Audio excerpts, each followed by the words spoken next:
Todo esto ya llevamos y hay una definición una cefalea especial. Cuando hablamos de cefalea especial, es la causa más frecuente de las cefaleas. La primera causa de la clasificación de tipos que se escriben las cefaleas primarias y secundarias. Entre las primarias, esta es la primera causa.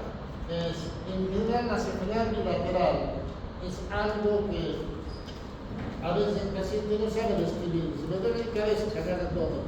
Me aprieta, es algo sordo. No sabe cómo explicar. Va de adelante para atrás, de atrás para adelante, ¿no es cierto? Y es algo que es molestoso, constante, siempre permanente, pero ¿cuál es la diferencia? ¿No es cierto? Que el paciente no tiene problemas para dormir. Puede descansar sin problemas, a pesar del dolor de cabeza. ¿Es más frecuente en las mujeres? Sí, es más frecuente. Puede presentarse en los varones también, pero es más frecuente en las mujeres. ¿Por qué? Porque en las mujeres, en general, hablando ya de la parte laboral, las mujeres son más acosadas por los hombres en la práctica diaria. Porque si vos no me haces caso, si no te quedas tan cosas, si no haces un trabajo, te despido. ¿No? Que si no, si te invita a salir, porque el jefe le invita a salir y no acepta, busca cualquier pretexto para despedir. O para buscarle más trabajo. O las esperas hasta más tarde en el trabajo. Y todo eso son cosas de acoso laboral. ¿No es cierto? Ahora, otra de las cosas es de pronto les da la programación de exámenes para ustedes y de pronto tienen 3 exámenes en el día. Entonces no saben qué estudiar o qué materia aprobar, qué materia dejar. Entonces es un estrés permanente. Porque no estudian ni uno ni otro. ¿No es cierto? O problemas en la familia, problemas con los hijos, problemas con los papás, problemas con la pareja, problemas con el novio. Entonces, todas estas cosas provocan estrés, cefalea tensional. Cefalea tensional. Pues fíjense ustedes, cuando nosotros hablamos de esto, es prácticamente todos los días. ¿Por qué? Porque si es una cosa laboral, va a seguir yendo todos los días al trabajo. ¿Por qué? La persona que es acosada, ya sea hombre o mujer, necesita el trabajo. Entonces, acepta que le vayan acosando, no, pero porque acepta, sino que no le queda otra. Y cuando el examen, si ustedes tienen que ir yendo todos los días a la universidad porque tienen que estudiar. O los problemas económicos no se resuelven de un día para el otro, los problemas conyugales no se resuelven de un día para el otro, y siempre se alarga. Entonces, mejora cuando sí se solucionan los problemas. Pero ¿cuál es el tratamiento? Fíjense ustedes, uno dice, el tratamiento de los más analgésicos simples, como así, aspirina, paracetamol, mejora. Algunos, nosotros decimos qué cosas: antidepresivos, ansiolíticos. Pues nosotros decimos, está ansioso, ¿qué le doy? Alprazolam, quitarle la ansiedad. ¿O qué le doy? Está medio deprimida, le doy antidepresivos. Entonces, todo esto como para, digamos, hacer más llevadero el tema de su diario vivir. Una persona que se siente, digamos, con cefalea tensional por cualquier causa. Pero, ¿cuál es la mejor manera de hacer tratamiento? Esto.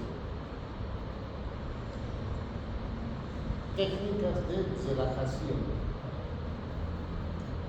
Aprender a conllevar el problema sin que cause, digamos, mayor tensión de lo que ya tiene. O sea, enfocar de otra manera el problema. Uno sabe que si yo voy al trabajo y el jefe me acosa, sé que mañana va a volver a pasar lo mismo, pasado va a volver a pasar lo mismo. Entonces ya tengo que manejarlo de otra manera. Entonces las técnicas de relajación ayudan mucho más que los análisis. La gran mayoría, por eso de la gente va a aprender técnicas de yoga, donde se enseña relajación, meditación, ¿no es cierto? Que ayuda bastante. Algunos van a hacer un poco de, ¿cómo se llama esto? Quiropraxia, masoterapia, fisiatría, ¿no es cierto? Para relajar. Y entonces que la cefalea tensional no es tan complicado aparentemente, pero en la práctica, al que le toca, sí, tiene que hacer todo esto para poder manejar. Ahora, tenemos las cefaleas traumáticas. Estas cefaleas traumáticas en general son secundarias a un trauma de cráneo. Un paciente se golpea la cabeza y se va a la casa, a la semana me duele, doctor, me sigue doliendo la cabeza. Me da refrescos, a las 2 semanas, doctor, me sigue doliendo la cabeza. Tengo algo. Y el paciente ya desesperado. Pero, ¿qué pasa? Nadie le explicó que este paciente puede tener cefalea permanente, náuseas, vómitos los primeros días. Y que la cefalea va a durar varios días. Es como cuando alguno de ustedes se golpeó, no sé, el codo, la rodilla. ¿Les mejora ese día? No. ¿Cuánto les dura? 1 día, 2 días, 3 días, 4 días, 1 semana, 1 semana. Y nuevamente, que se dieron cuenta y desapareció el dolor.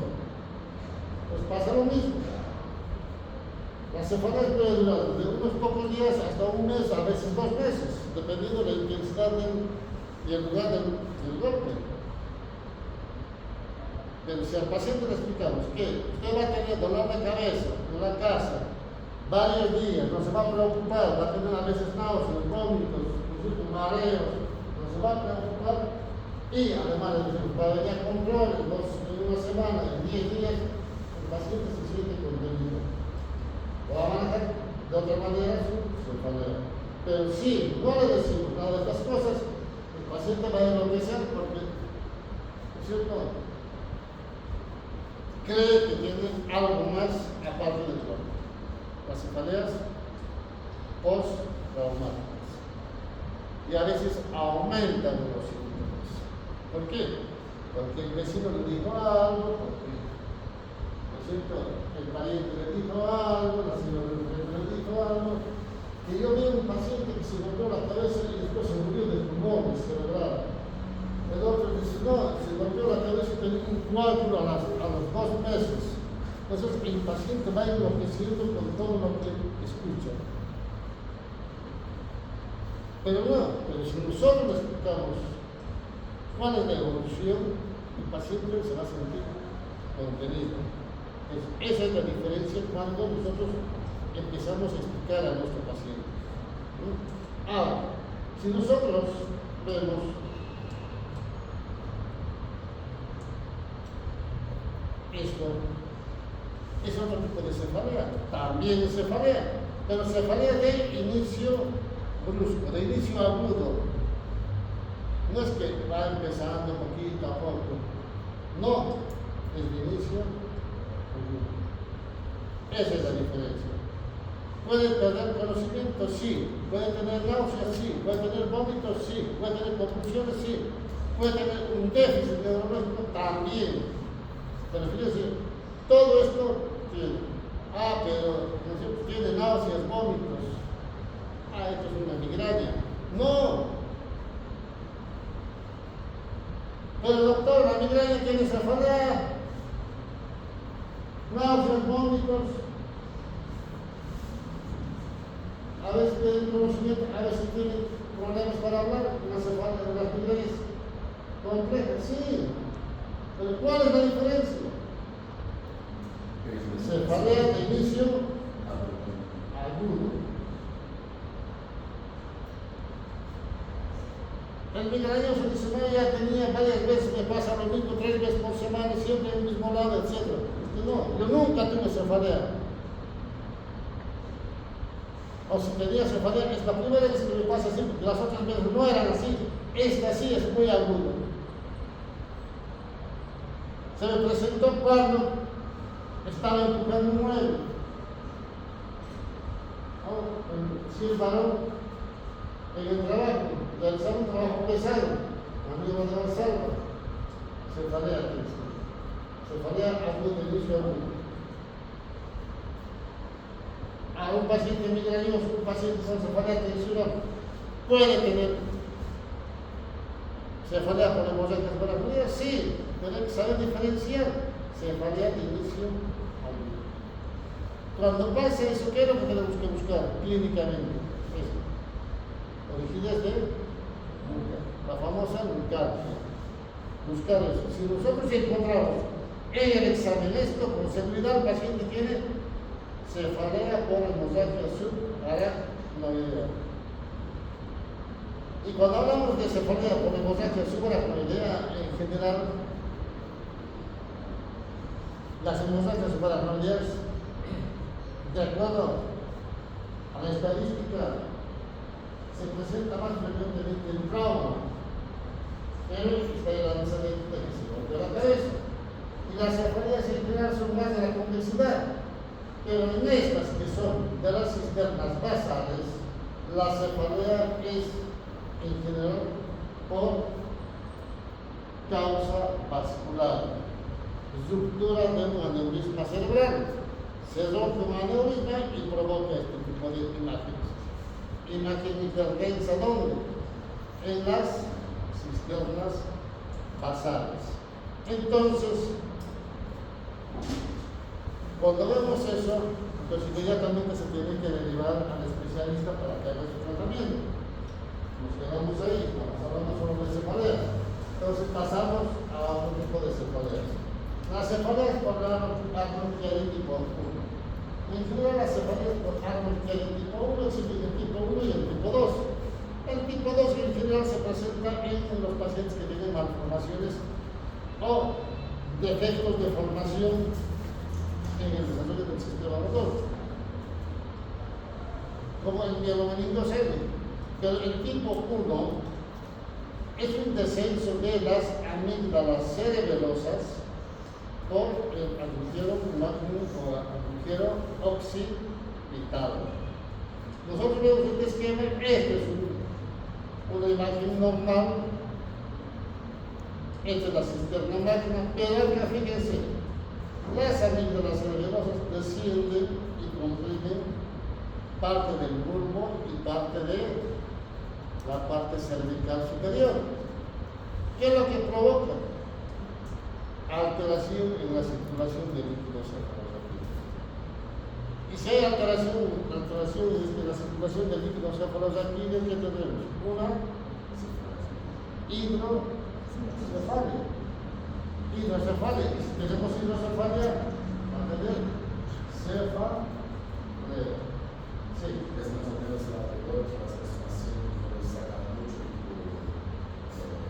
Esa es la cefalea por hipotensión. Eso es por. Entonces, esto, el paciente va a tener siempre dolor de cabeza. Me duele acá, me duele acá, me duele acá, me duele acá, me duele la cabeza, me duele acá, me duele la cabeza. Va a uno y se tiene migraña, va a otro, no, cefalea tensional, va a otro, no. Paciente psiquiátrico. Es para tomar en cuenta, pero si nosotros empezamos a indagar, el paciente, ¿qué más puede tener? El signo de la arritmia.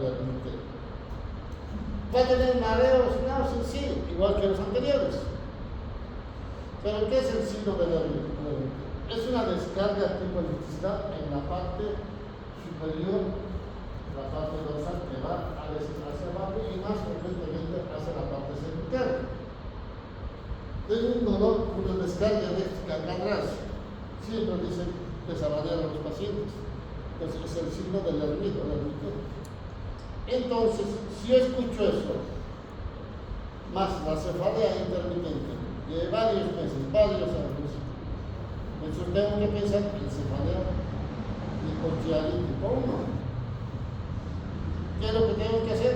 Hacer la resonancia para buscar qué? El descenso de las amígdalas cerebrosas y esto. Dilatación de la parte central de la médula que se llama cilindro mielia. Cilindro, cavidad, mielia, médula. ¿Sí? Entonces, este paciente, aparte de tener cefalea, hidrocefalia, descenso de las amígdalas, va a tener alteración en la médula. Pues fíjense ustedes que todo esto provoca el síndrome de la médula. Entonces, yo el paciente que tiene cefalea, que no es de inicio agudo, pero tiene náusea, tiene vómitos, no es migraña, tengo este signo, tengo que sospechar de cefalea por algo tipo. Pues fíjense, cefalea, ¿no es cierto? Entonces, veo que este otro paciente que tiene arteritis temporal, ¿no es cierto?, se presenta en qué pacientes la cefalea, en pacientes de la tercera edad. Y vemos qué cosa, indemnización de la arteria temporal. Si nosotros agarramos, a veces no encontramos el latido de la arteria temporal. ¿Lo encontramos? A veces sí, pero en los ancianos hay una indemnización muy dolorosa, dolor pulsante, es siempre en general unilateral, nunca bilateral, ¿no es cierto? Y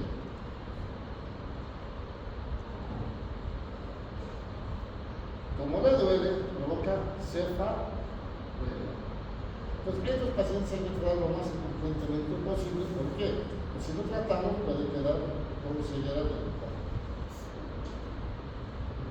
Pues fíjense ustedes que esto tiene cefalea pulsante, de un solo lado.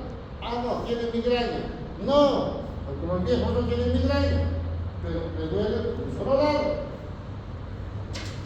Pues fíjense ustedes la diferencia, cómo tenemos que aprender a diferenciar. Bien, pasamos al segundo tipo cerebral. Cuando hablamos del segundo tipo cerebral, hablamos de pacientes que van a tener cefalea similar a lo que es la cefalea tradicional, pero en general tiene dolor de cabeza, pero mayor cefalea, mayor intensidad en la parte occipital y mayor intensidad cuando el paciente se encuentra acostado en la noche para dormir. Mejoran cuando están parados, porque estos pacientes por eso prefieren dormir sentados. Ahora, ¿por qué les duele la cabeza? Dicen por compresión de los vasos cerebrales, por desplazamiento, por aumento de la presión intracraneana del paciente. ¿En qué pacientes se presenta? En pacientes con sobrepeso. Pero en pacientes en general que son adolescentes. Pacientes adolescentes, tanto hombres como mujeres que tienen sobrepeso, se quejan de cefalea, porque tienen que pensar en el cerebro cerebral. Pero también existen en personas, fundamentalmente las mujeres, que usan anticonceptivos.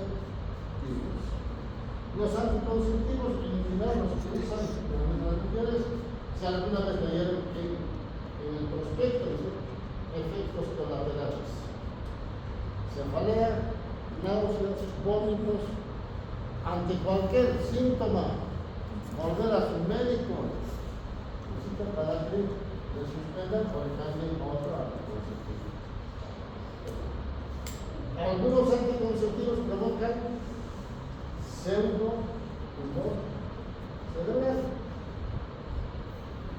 Con los pacientes que consumen vitamina A en cantidades excesivas, sí. Algunos dicen también la vitamina E, porque hay muchos que dicen que la vitamina E es antioxidante y la gente ¿es cierto?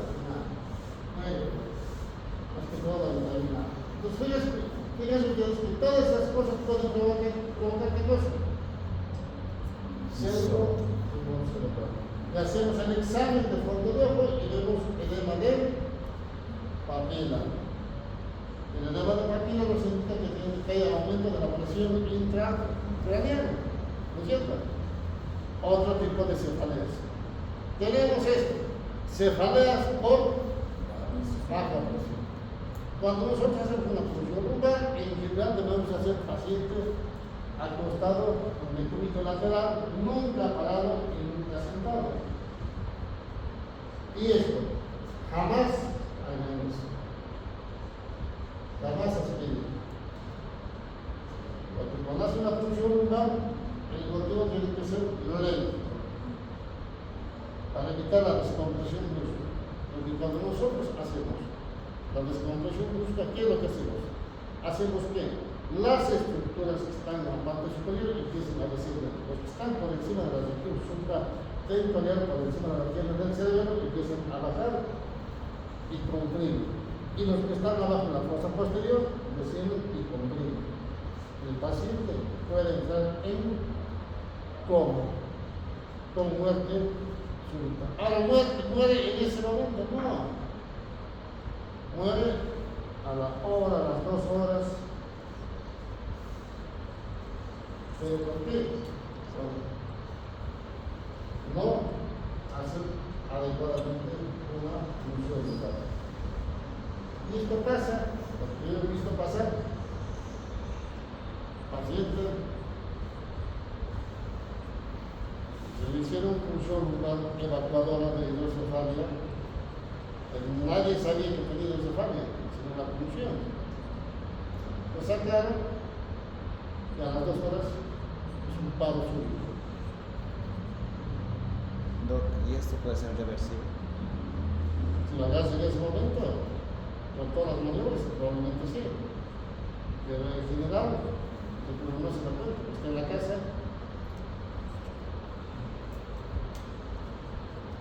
En la casa le agarran hasta que llegue la ambulancia, y no se llega, no sé, lo más rápido posible en 5 minutos, hablamos de 10. Y allá pasan 10 minutos de su paro. Pero mucho que en la reanimación, el paciente está con muerte cerebral. Entonces, fíjense ustedes que hay muchas cosas que tenemos que tener cuidado en lo que hacemos. Bien. Cefalea por aumento de la presión intracraneana. Un tumor de la calota o superficie que comprime y desplaza estructuras. Aumenta la presión intracraneana. Aumento del líquido cefalorraquídeo, aumenta la presión intracraneana. Cualquiera de estas cosas va a provocar que no cefalea. Signos de hipertensión intracraneana. ¿Y cuáles son los signos de cefalea? De los signos de hipertensión intracraneana. Cefalea, náuseas y vómito. ¿No es cierto? Pero siempre cefalea.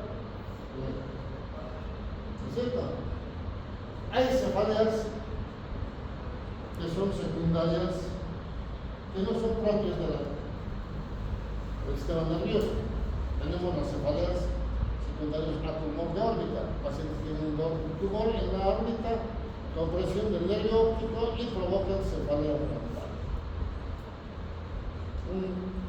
Dicen, tengo un dolor de cabeza que me pulsa, que me late. Tumor de órbita. Cefaleas por lesión del trigémino, la famosa neuralgia del trigémino, con la gasa fundamentalmente la primera cema. Cefalea occipital hacia atrás. Pues fíjense que hay varias causas de las que pueden provocar otras enfermedades, provocar cefalea. Si nosotros hablamos de cefalea, capítulo de cefalea, vamos a ver una lista enorme de causas de cefalea. Pero digamos, esto que se nos muestra es una parte de lo que van a ver frecuentemente en qué, en la práctica diaria hospitalaria. ¿Alguna pregunta, jóvenes? Doctor, ¿por qué a veces cuando la persona tiene una descompresión del líquido activo o después de la cirugía que la persona utilizó, por ejemplo, una hacha, una angular, la persona tiene que quedar en posición Porque tiene que compensar la presión. Por eso, cuando se hace una punción lumbar, cuando se hace eso, ¿qué se explica? Se va a quedar media hora en reposo o 15 minutos de reposo con 0 grados en la cabeza, sin almohada. Entonces empieza a compensar las presiones para que después se levante y no tenga problemas.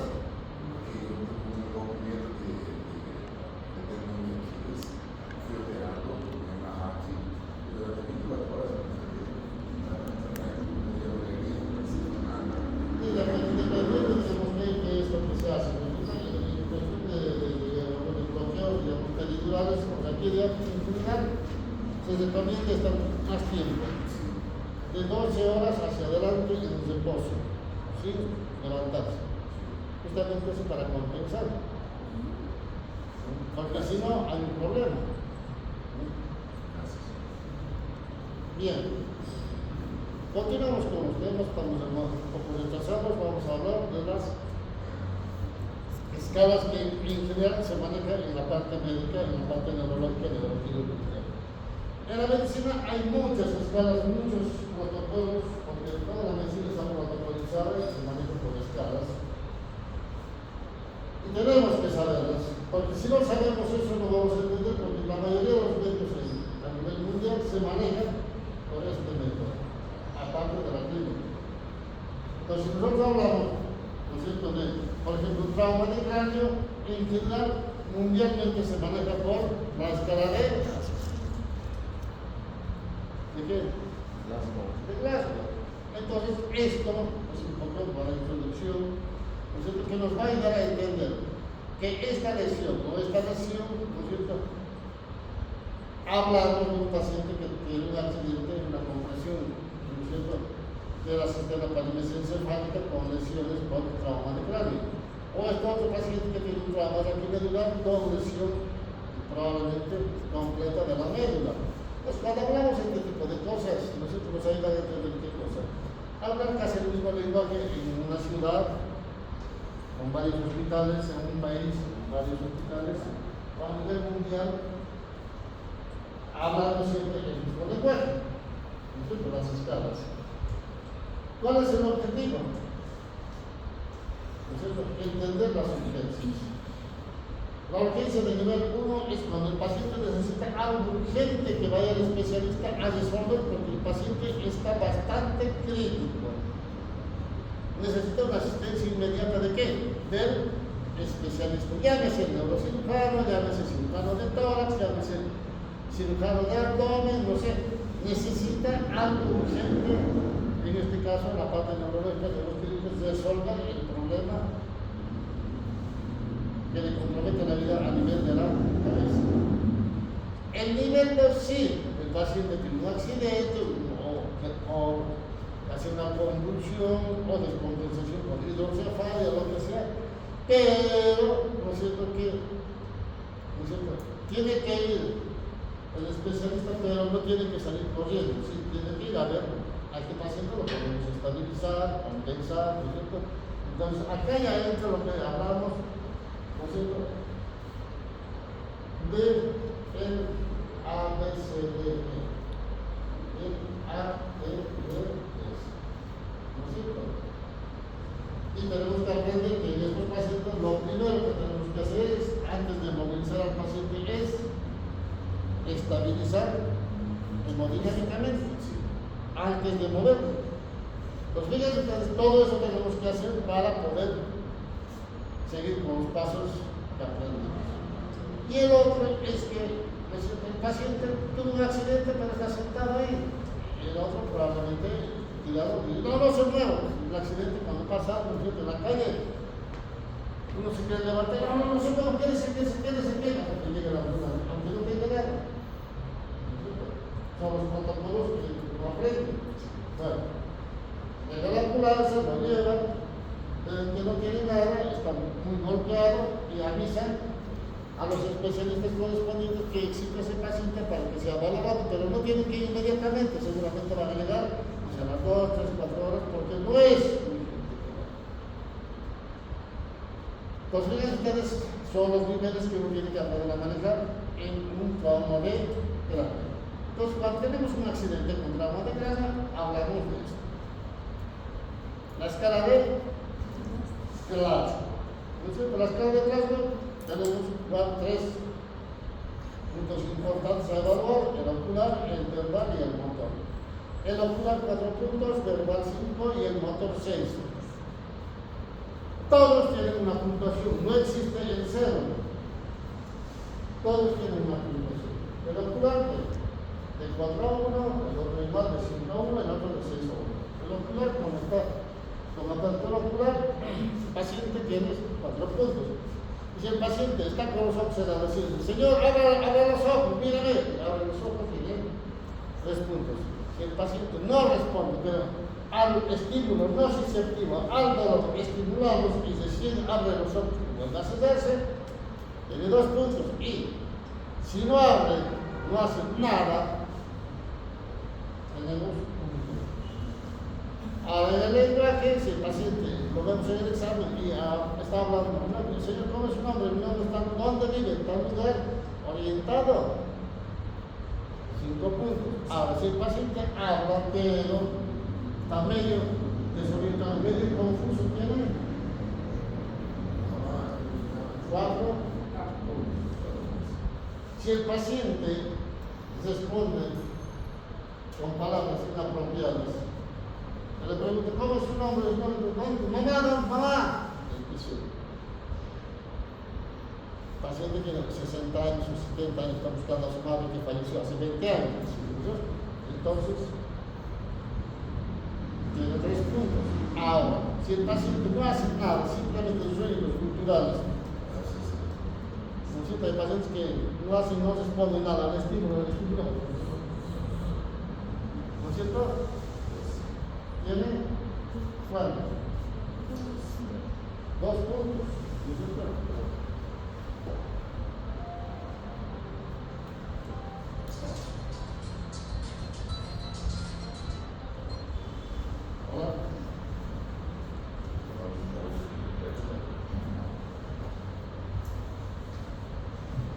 Bueno, entonces continuamos. Entonces, si no hace ninguna respuesta, el paciente tiene 1 punto. En la parte motora, si el paciente se mueve espontáneamente, levanta el brazo, muestra 3 dedos con la mano derecha, no vemos que tenga déficit. O sí tiene déficit, pero el otro 9, ¿no es cierto? Tiene 6 puntos. Ahora, si él localiza, se refiere a localizar qué cosa. Tóquese el hombro derecho. Levanta el pie izquierdo. ¿No es cierto? Muéstrame la rodilla con el dedo. Localiza. A ver, si el paciente no hace nada de eso, pero estimulamos el dolor y lo que hace es lo primero es el mecanismo de defensa, localizar. ¿No es cierto? Entonces, el paciente tiene 5 puntos.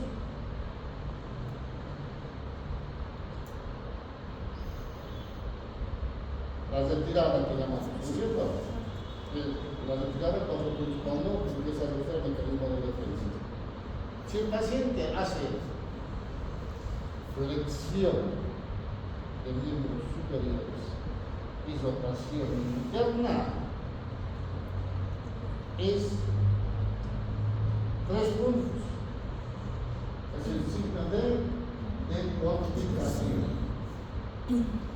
Entonces, si el paciente hace la maniobra de rotación, hiperextensión y rotación externa,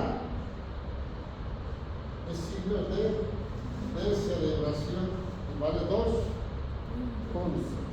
Y si el paciente no hace nada, el paciente tiene un punto. Entonces, fíjense ustedes, tenemos la clasificación. Sí. Doctor, no logré entender cómo puedo diferenciar entre obedece y localizar.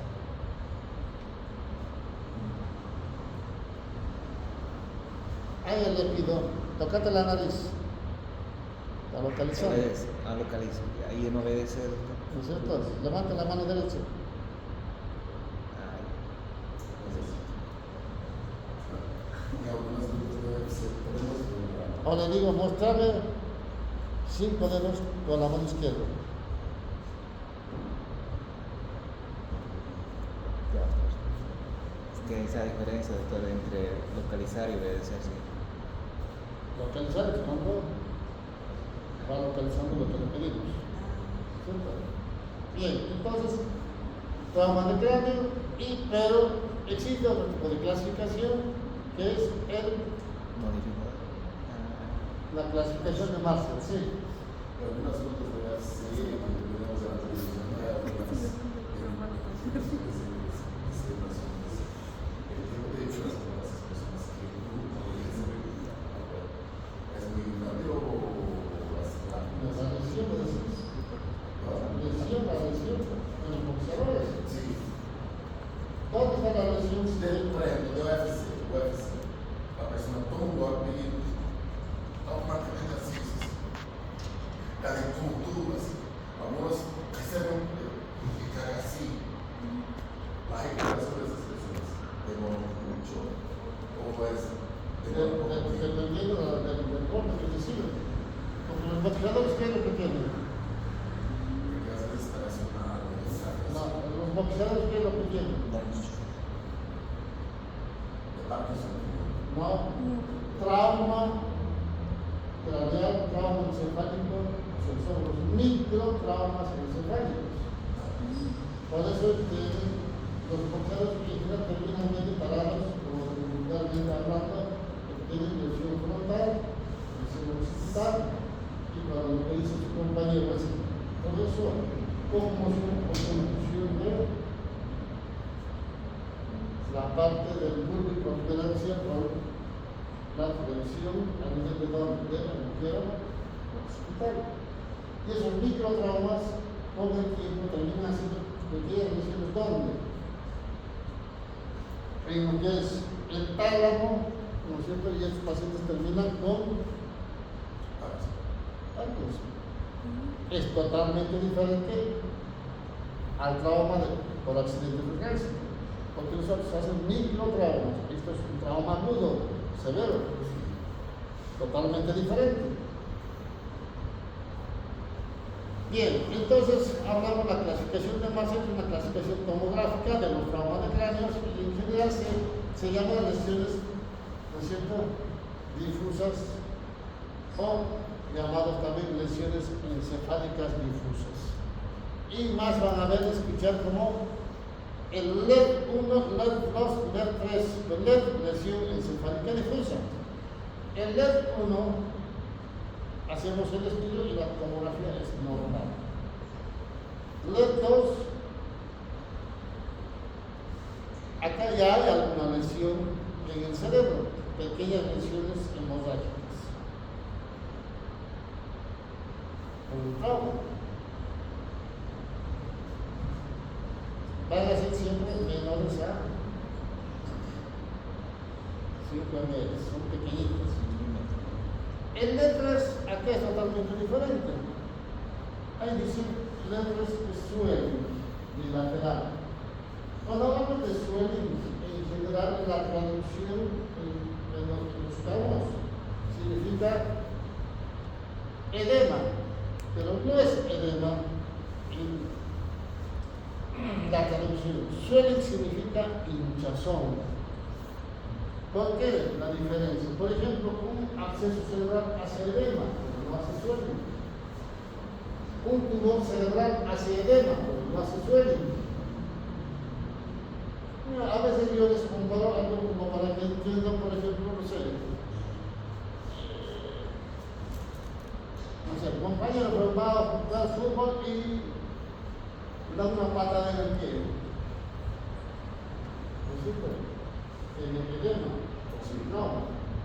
Pero la compañera, por ejemplo, dice, no, come algo y se despide de la broma. Nosotros decimos, hay un veneno en el pie. ¿Qué dice? No dice que iba a ir a ver al abdomen. ¿Qué dice? Está hinchada. ¿No es cierto? Entonces pasa lo mismo. El cerebro está hinchado. Swelling.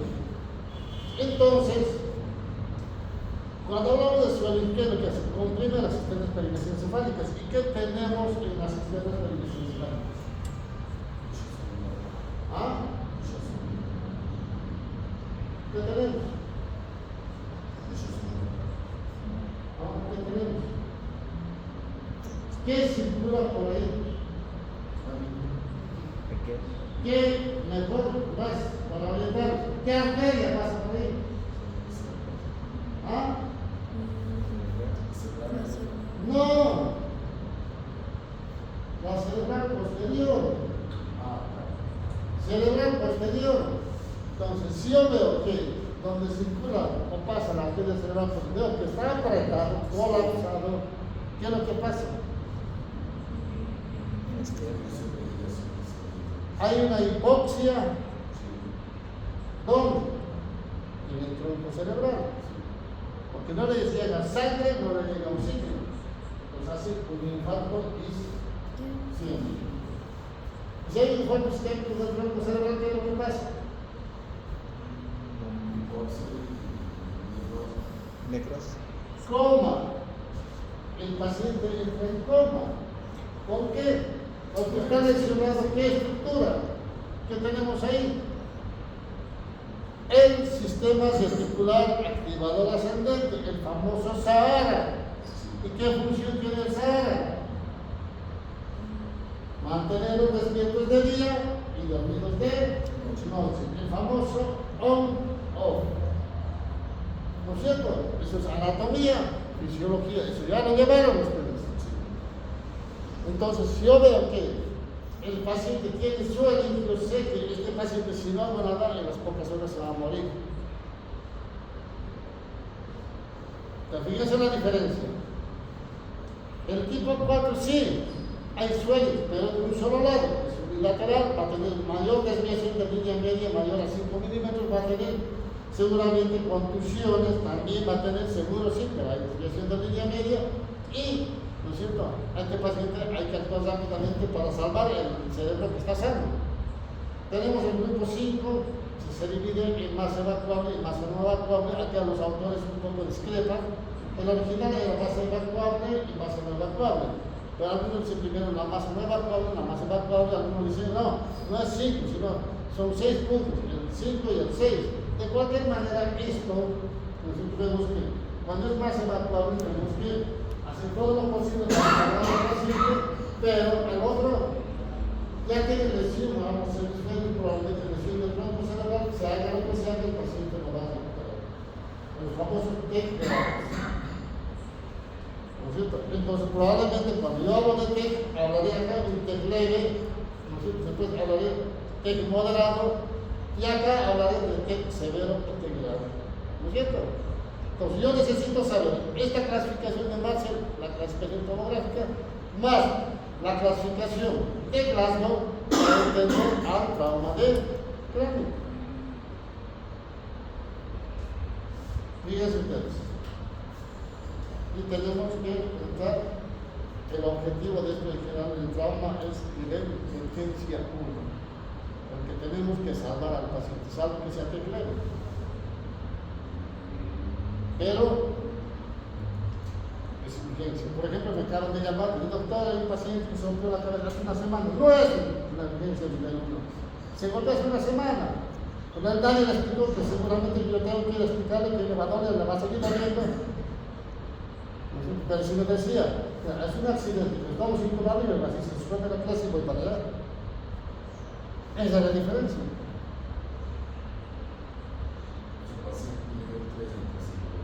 Pues fíjense ustedes, vamos a quedar ahí, ¿no es cierto? Vamos a continuar, porque ya es hora de que ustedes vayan.